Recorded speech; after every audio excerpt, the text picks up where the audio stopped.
আগামী 12 ফেব্রুয়ারির পর দেশে আর কোনো চাঁদাবাজি চলতে দেওয়া হবে না বলে মন্তব্য করেছেন জামাতে ইসলামের কেন্দ্রীয় নির্বাহী পরিষদের সদস্য ও ঢাকা মহানগরী দক্ষিণের আমির নুরুল ইসলাম বুলবুল। বলেন, চাঁদাবাজদের শেষ সময় এসে গেছে। শনিবার দুপুরে চাঁপাইনবাবগঞ্জ চেম্বার ভবনের হল রুমে ইন্ডাস্ট্রিয়ালস অ্যান্ড বিজনেসম্যান ওয়েলফেয়ার ফাউন্ডেশনের জেলা শাখার উদ্যোগে ব্যবসায়িক ক্ষেত্রের সমস্যা চিহ্নিতকরণে আয়োজিত এক মতবিনিময় সভায় এসব কথা বলেন তিনি। এ সময় রাষ্ট্রীয় সম্পদ লুটপাট করে নিজেদের পকেট ভারী করাই যেন রাজনীতির মূল লক্ষ্য হয়ে দাঁড়িয়েছে বলেও মন্তব্য করেন তিনি। কোনো না কোনোভাবে আপনাদেরকে চাঁদা দিতে হচ্ছে। আমি তো আশ্চর্য হয়ে যাই, এখানকার প্রতিটি কাজে কেউ না কেউ চাঁদা নেন। কারা তারা এটা চিহ্নিত করতে হবে।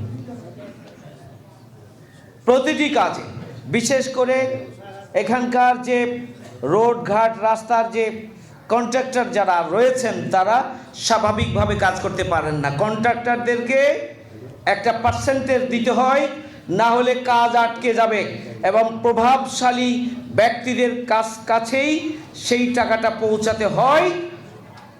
এটা খুবই দুর্ভাগ্যজনক। আগামী দিনে যদি আল্লাহ তৌফিক দান করেন, যদি এক নতুন বাংলাদেশের যে স্বপ্ন আমরা দেখছি সেই স্বপ্ন যদি বাস্তবায়িত হয়, তাহলে চাঁদাবাজদের এই চাঁদা নেওয়াটা 12 তারিখ পর্যন্ত চলবে। এরপরে আর কোনো চাঁদা চাপায় না। আমার একটা স্মার্ট সিদ্ধান্তে 25% গ্যাসের খরচ কমেছে। ভাবছেন কিভাবে?